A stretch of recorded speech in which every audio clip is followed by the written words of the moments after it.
My name is Melissa Mejia. I am the head of state and local policy for Community Economic Defense Project. We are primarily a direct service organization, and so we started a couple of years ago. We provide financial assistance and legal services at no cost to people who are facing eviction or foreclosure. We also do resource navigation and connection and things like know your rights trainings, some case management, trying to be responsive to all of the needs that people might have to make sure that they are able to stay housed in their own homes, ideally, and find some economic stability for their families. And so then my role is to take all of the lessons that we learn in doing all of that direct service work. Clients come up against the things that our staff comes up against as they're trying to help our clients navigate these systems, trying to create some more of the bigger systemic change to sort of improve the conditions of our clients' lives. We do that at the state and local level primarily.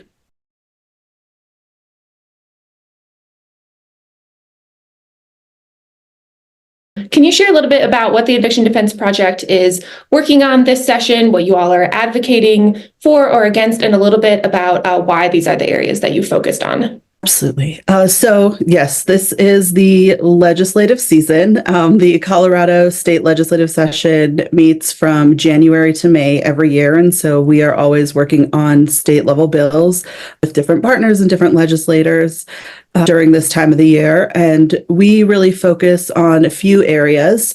So we obviously are highly interested in tenants' rights. That's how we got started. That is the main thing that we do, is fighting evictions. And so we are always working on some tenants' rights bills. We are also working on some homeowner protection bills. And I would say one of the biggest things that we have learned as an organization is that housing stability is never just about housing. It is a part of a broader issue with economic stability for a lot of families. It's never the end of the story to just get rental assistance. There's always a reason that you ended up in that position. And so we also get really involved and work with other partners on different kinds of consumer protection type legislation, because we know that our clients are usually facing predatory actors in that space, are usually targets of a lot of predatory consumer issues. And so consumer protection has become a really big part of housing stability work for us. And so this year in 2024, we have two big tenants' rights bills. One is for cause evictions, just to make sure that there is always a reason that someone is being removed from their home and that it's not being done for no reason at all, which unfortunately is pretty common. A warranty of habitability bill. The warranty of habitability statute in Colorado really just sets the standards for what a safe and healthy living space needs to be. If you are offering a rental unit, this is the basic things it needs to have: heat, water, cleanliness, really basic access things. And it just really isn't working well in Colorado. And so trying to make sure that that's working for tenants so that they can actually live in healthy homes.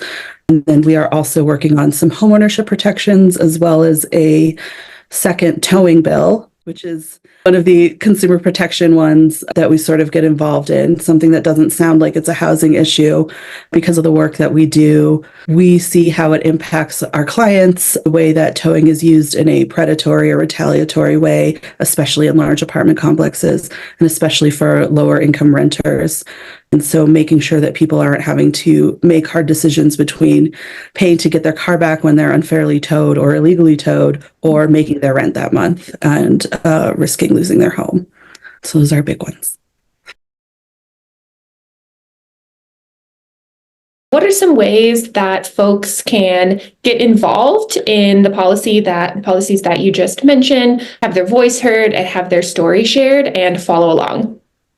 So there are a lot of ways to get involved if you are interested. The really basic thing, we try and list everything that we're working on our website. That at least gives you a short summary of what an organization like ours is working on, is interested in, supports, because it can be really tough to navigate the state website and peel apart all of that. There's a lot of groups, a lot of our partners that share things on social media, but really the easiest way to get involved, if one of these issues is a really big one for you or you want to talk about it, is to reach out to us or to one of the organizations that works on these. Let us know that you want to share your story. There's a lot of ways to do that, whether that is in press or in short clips on social media or giving testimony at the Capitol, which is not as scary as it sounds.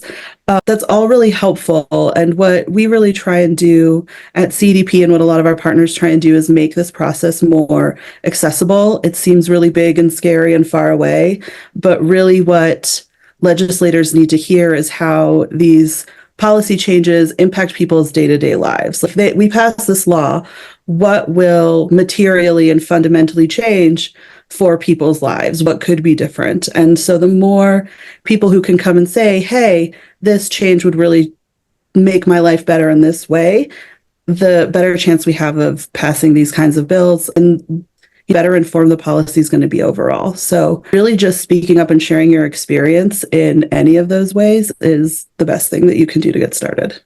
Our website is cedproject.org, or you can reach out to info@cedproject.org and learn more about what we're working on. Let us know that you're interested in getting involved. You will be connected to our policy team and we can help you figure out who to talk to.